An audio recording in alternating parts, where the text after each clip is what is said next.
Thiruvananthapuram medical college ആശുപത്രിയിൽ DYFI നടത്തിയ പൊതിച്ചോറ് വിതരണത്തിൽ മുൻമന്ത്രി വി ശിവൻകുട്ടി എത്തി പൊതിച്ചോറ് വിതരണം ചെയ്തു. കോൺഗ്രസിനോ യൂത്ത് കോൺഗ്രസിനോ കേരളത്തിൽ എവിടെയെങ്കിലും ഇതുപോലൊരു പദ്ധതി നടപ്പിലാക്കാൻ കഴിഞ്ഞോ എന്ന് ശിവൻകുട്ടി ചോദിച്ചു. ഡിവൈഎഫ്ഐയുടെ നേതൃത്വത്തിൽ നടത്തുന്ന ഒരു സന്നദ്ധ പ്രവർത്തനം ലോക റെക്കോർഡാണ്. ആ ലോക റെക്കോർഡാണ് നിർത്തിവെക്കണമെന്ന് കേരളത്തിലെ ബഹുമാനപ്പെട്ട ആരോഗ്യവകുപ്പ് മന്ത്രി ആവശ്യപ്പെട്ടിരിക്കുന്നു. 4000 പേർക്ക് ഭക്ഷണം വിതരണം ചെയ്യുവാൻ മറ്റേതൊരു സംഘടനയ്ക്കാണ് കഴിയുന്നത്? ഞാൻ ബഹുമാനപ്പെട്ട ആരോഗ്യവകുപ്പ് മന്ത്രിയോട് പറയുകയാണ്, നിങ്ങൾക്ക് ഒരു രാഷ്ട്രീയ പാർട്ടി ഉണ്ടല്ലോ, നിങ്ങൾക്കും ആ രാഷ്ട്രീയ പാർട്ടിയുടെ വിഭജന സംഘടന ഉണ്ടല്ലോ, നിങ്ങൾക്ക് കേരളത്തിൽ എവിടെയെങ്കിലും ഈ രൂപത്തിലൊരു പദ്ധതി നടപ്പിലാക്കാൻ കഴിഞ്ഞിട്ടുണ്ടോ? ഇനി നടപ്പിലാക്കാൻ വേണ്ടി പറ്റുമോ? ഞങ്ങൾ നിങ്ങളെ വെല്ലുവിളിച്ച് പറയുന്നതിന് വേണ്ടി പോവുകയാണ്. പൊതിച്ചോറ് വിഷയത്തിൽ പ്രതിഷേധമുയർന്നപ്പോൾ മന്ത്രി യു ടേൺ തിരിഞ്ഞെന്ന് വി എൻ വാസവൻ. UDF സർക്കാർ ഒരു യു ടേൺ സർക്കാരായി മാറിയെന്നും വി എൻ വാസവൻ പറഞ്ഞു. കോട്ടയം മെഡിക്കൽ കോളേജിൽ കെ കരുണാകരന്റെ ചിത്രം വെച്ച് ഭക്ഷണം നൽകുന്നു, അതിന് ആരും എതിരല്ലെന്നും വി എൻ വാസവൻ പറഞ്ഞു. അങ്ങനെയല്ല, ആദ്യത്തെ ദിവസത്തെ സ്റ്റേറ്റ്മെന്റ് നിങ്ങളും ഞാനും കേട്ടു. യെസ്, അദ്ദേഹം നന്നായി മലക്കം പറഞ്ഞിരിക്കുന്നു. ഇപ്പോൾ ആ യു ടേണിലേക്ക് പോകാം, ഒരു മന്ത്രി അങ്ങനെ വരാൻ പാടില്ല.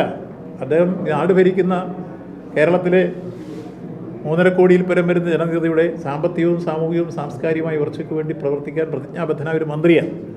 ഭരണഘടനയെക്കുറിച്ച് സത്യപ്രതിജ്ഞ മന്ത്രിയാണ്. ആ മന്ത്രി ആലപ്പുഴയിൽ ഏതെങ്കിലും വിതരണം ചെയ്യുന്നിടത്തൊരു പോരായ്മയുണ്ടെങ്കിൽ ആ പോരായ്മ പരിഹരിക്കുന്നതിന് വേണ്ടി കേരളത്തെ ആകെ, ഒരു പൊതു സംവിധാനത്തെ ആകെ, ഒരു മനുഷ്യത്വത്തിൽ ഇടപെടുന്ന പ്രവൃത്തിയാകെ അട്ടിമറിക്കുന്ന രൂപത്തിലേക്ക് വരാവും.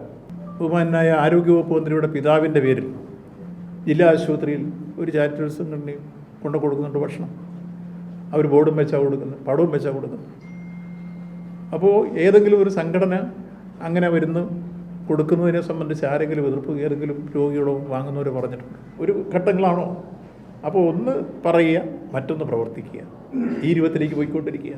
PMCയുടെ വിഷയത്തിൽ നമ്മൾ കണ്ടു, അതുപോലെ കേന്ദ്രവുമായി ബന്ധപ്പെട്ട പല വിഷയങ്ങൾ നമ്മൾ കണ്ടു, ഇപ്പോൾ വഖഫ് ബോർഡിൻ്റെ വിഷയത്തിൽ കണ്ടു. ഇതിലെല്ലാം എടുക്കുമ്പോൾ ഗവൺമെൻറ് പറഞ്ഞിടത്ത് നിൽക്കുന്നില്ല, യു ടേൺ അടിച്ച് പോകേണ്ട സ്ഥിതിയിലേക്ക് വരുന്നു. ഓരോ വിഷയങ്ങളിലും എടുത്തു പോകുന്ന നിലപാടുകൾ യഥാർത്ഥത്തിൽ പറയുന്നതും പ്രവൃത്തിയും തമ്മിൽ വ്യത്യസ്തങ്ങളായി വരും, രണ്ടും തമ്മിൽ ബന്ധമില്ലാതെ വരും. അഞ്ജു ചേരുകയാണ്. അഞ്ജു, ഇന്നലെ ആദ്യം നമ്മൾ ഈ വാർത്ത റിപ്പോർട്ട് ചെയ്യുന്ന സമയത്ത് തന്നെ ഞാൻ പറഞ്ഞിരുന്നു ആരോഗ്യമന്ത്രി കല്ലേൽ കടിച്ച് പല്ല് കളയാൻ പോവുകയാണ് എന്ന്. എന്തായാലും വൈകിട്ടായതോടുകൂടി അദ്ദേഹം പൊതിച്ചോറ് വിതരണത്തിനെതിരായ നിലപാടിൽ മാറ്റം വരുത്തി. ചില ന്യായങ്ങളൊക്കെ പറഞ്ഞു. ആരൊക്കെയോ ഭൂമി കയ്യേറി, അവരെ ഒഴിപ്പിക്കാനുള്ള വലിയ പരിശ്രമമാണ് നടക്കുന്നത് എന്നൊക്കെ പറഞ്ഞ് ഒഴിയാനുള്ള ശ്രമങ്ങൾ അദ്ദേഹം നടത്തി. എന്തായാലും നല്ല കാര്യം. തെറ്റ് പറ്റിയെന്ന് തിരിച്ചറിയുമ്പോൾ അത് തിരുത്താനുള്ള മനസ്സിനെ നമുക്ക് അംഗീകരിക്കാം.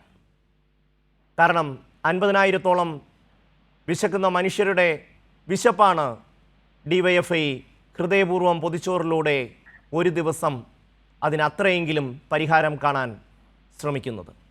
അതിനെ ഇല്ലായ്മ ചെയ്യും എന്നുള്ള ഒരു വാദമാണ് ഇന്നലെ രാവിലെ ആറന്മുളയിൽ വള്ളസദ്യ കഴിക്കാൻ എത്തുന്ന വേളയിൽ ശ്രീ കെ മുരളീധരൻ പറഞ്ഞത്. എന്തായാലും തീരുമാനം തിരുത്തിയിരിക്കുന്നു, നല്ല കാര്യം. തീരുമാനം തിരുത്താനുണ്ടായ സാഹചര്യങ്ങൾ എന്തൊക്കെയായിരുന്നു അഞ്ജു? ഷമ്മി സൂചിപ്പിച്ചതുപോലെ വലിയ തരത്തിലുള്ള പ്രതിഷേധങ്ങളും വിമർശനങ്ങളും ഉയർന്നതുകൊണ്ടാണ് ആരോഗ്യമന്ത്രി കെ മുരളീധരന് അദ്ദേഹം എടുത്ത നിലപാടിൽ നിന്ന് മാറേണ്ട ഒരു സാഹചര്യം ഉണ്ടായത്. വലിയ തോതിലുള്ള വിമർശനമാണ് ഡിവൈഎഫ്ഐ അടക്കമുള്ള സംഘടനകളുടെ ഭാഗത്തു നിന്ന് അതായത് ഇന്നലെ ഉണ്ടായത്. അതുപോലെ തന്നെ ഇന്നലെ നമ്മൾ ഒരു ക്യാമ്പയിൻ നടത്തിയതിലടക്കം ജനങ്ങളുടെ ഭാഗത്തു നിന്ന് വലിയ രോഷമുണ്ടായിരുന്നു. ഈ ഡിവൈഎഫ്ഐ നൽകുന്ന ഹൃദയപൂർവ്വം പൊതിച്ചോറ് പദ്ധതി എന്തിനാണ് ഇങ്ങനെ ഒരു മന്ത്രി എതിർക്കുന്നത്? സാധാരണക്കാർക്ക് ചോറ് നൽകുന്ന ഒരു പദ്ധതിയാണ്. ഒരു നേരത്തെ ആഹാരമെങ്കിലും അങ്ങനെ സൗജന്യമായി ലഭിക്കുമ്പോൾ അവർക്കുണ്ടാകുന്ന ഒരു ആശ്വാസം വളരെ വലുതാണ്. അതുകൊണ്ട് അത്തരത്തിൽ നൽകുന്ന ഒരു പദ്ധതി എന്തിനാണ് ഒരു ആരോഗ്യമന്ത്രി ഇങ്ങനെ രാഷ്ട്രീയ ദുഷ്ടലാക്ക് വെച്ചുകൊണ്ട് എതിർക്കുന്നത്? ഒരു അപക്വമായ ഒരു നടപടിയായിരുന്നു ആരോഗ്യമന്ത്രിയുടെ ഭാഗത്തുനിന്നുണ്ടായത്. അതിനെ തുടർന്ന് വലിയ വിമർശനങ്ങൾ തന്നെ ഉയർന്നിട്ടുണ്ടായിരുന്നു. അതുകൊണ്ടാണ് ഇന്നലെ രാവിലെ ഈ താൻ എടുത്ത നിലപാടിൽ നിന്ന് മാറില്ല എന്ന് പറഞ്ഞ കെ മുരളീധരന് വൈകുന്നേരത്ത് പ്രസ്താവന ഇറക്കി തന്റെ നിലപാട് മാറ്റേണ്ട ഒരു സാഹചര്യം ഉണ്ടായത്. അദ്ദേഹം അതിൽ വ്യക്തമാക്കിയ കാര്യം ആഹാരം കൊടുക്കുന്നതിന് ജാതിയോ മതമോ രാഷ്ട്രീയമോ ഒന്നുമില്ല.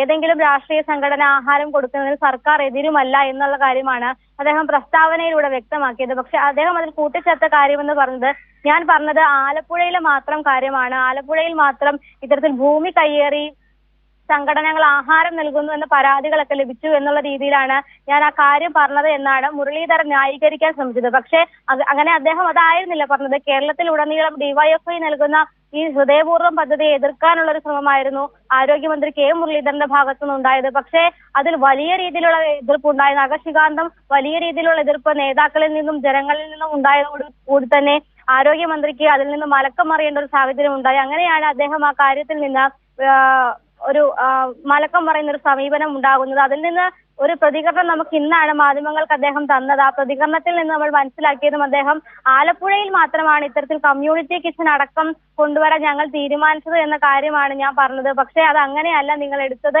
എന്ന തരത്തിലാണ് അദ്ദേഹം പറഞ്ഞത്. അത്തരത്തിൽ ആലപ്പുഴയിൽ മാത്രമാണ് ഈ ഡിവൈഎഫ്ഐയും അതുപോലെ തന്നെ മറ്റു സംഘടനകളും നൽകുന്ന ആഹാര വിതരണവുമായി ബന്ധപ്പെട്ട് പരാതികൾ ഉള്ളത്. മറ്റു സ്ഥലങ്ങളിൽ അങ്ങനെ ഒരു പരാതിയോ വിമർശനങ്ങളോ വിവാദങ്ങളോ ഒന്നുമില്ല എന്ന കാര്യം കൂടി അദ്ദേഹം ഇന്ന് നമുക്ക് മുൻപിൽ ഉറപ്പിച്ച് പറയുകയുണ്ടായി. അപ്പൊ അത്തരത്തിൽ അദ്ദേഹം പറയുന്നുണ്ട്, ഈ ഡിവൈഎഫ്ഐ നൽകുന്ന പൊതിച്ചോറിലടക്കം ഒരു തരത്തിലുള്ള വിവാദങ്ങളോ വിമർശനങ്ങളോ ഒക്കെ ഇല്ല എന്ന കാര്യം അദ്ദേഹം സമ്മതിക്കേണ്ടി വന്നിട്ടുണ്ട്. കാരണം അദ്ദേഹം ഉയർത്തിപ്പിടിക്കുന്ന ഒരു രാഷ്ട്രീയത്തിന്റെ ഭാഗമായാണ് അദ്ദേഹം ഈ എതിർപ്പുമായി മുന്നോട്ട് വന്നത്. ഇതുമായി ബന്ധപ്പെട്ട് നേരത്തെ രാഹുൽ മാങ്കൂട്ടവും ജി സുധാകരനും ഒക്കെ ഈ എതിർപ്പ് ഉയർത്തിയിരുന്നു. അതിന്റെ ഭാഗം തന്നെയാണ് കെ മുരളീധരനും ഒരു എതിർപ്പുമായി മുന്നോട്ട് വന്നത്. പക്ഷേ ആ രാഷ്ട്രീയ എതിർപ്പ് ജനങ്ങളുടെ മുൻപിൽ വിലപ്പോകാത്ത ഒരു സാഹചര്യം ഉണ്ടായി. അതിനു മുന്നിലാണ് കെ മുരളീധരൻ ആരോഗ്യമന്ത്രിക്ക് മുട്ടുമടക്കേണ്ട ഒരു സാഹചര്യം ഉണ്ടായത്. ഷമ്മി, തീർച്ചയായും ഡിവൈഎഫ്ഐയുടെ പൊതിച്ചോറ് വിതരണത്തിനെതിരായ തൻ്റെ നിലപാട് മാറ്റാൻ ആരോഗ്യമന്ത്രി കെ മുരളീധരൻ തയ്യാറായിരിക്കുന്നു എന്നുള്ളതാണ് ഏറ്റവും പ്രധാനപ്പെട്ട കാര്യം. തങ്ങൾക്ക് പറ്റിയ ആ ഒരു തെറ്റ് തിരുത്താനുള്ള അദ്ദേഹത്തിൻ്റെ മനസ്സിനെ കാണാതെ പോകുന്നില്ല. എന്തായാലും ഈ നാട്ടിലെ സാധാരണപ്പെട്ട വയറെരിയുന്ന മനുഷ്യരുടെ മിഴി നിറയാതിരിക്കാൻ ഡിവൈഎഫ്ഐ കഴിഞ്ഞ 10 വർഷമായി നടത്തുന്ന വലിയ പരിശ്രമമുണ്ട്. അത് നിസ്സാരപ്പെട്ട കാര്യമല്ല. നമ്മൾക്കോ ഒരാൾക്ക് ഒരു പൊതിച്ചോറ് കൊടുക്കാൻ കഴിയുന്നില്ല. അത് ചെയ്യുന്നവരെ തടസ്സപ്പെടുത്താൻ ഒരിക്കലും ഇറങ്ങരുത്. അത് വലിയ അബദ്ധത്തിലേക്ക് ചെന്ന് ചേരും.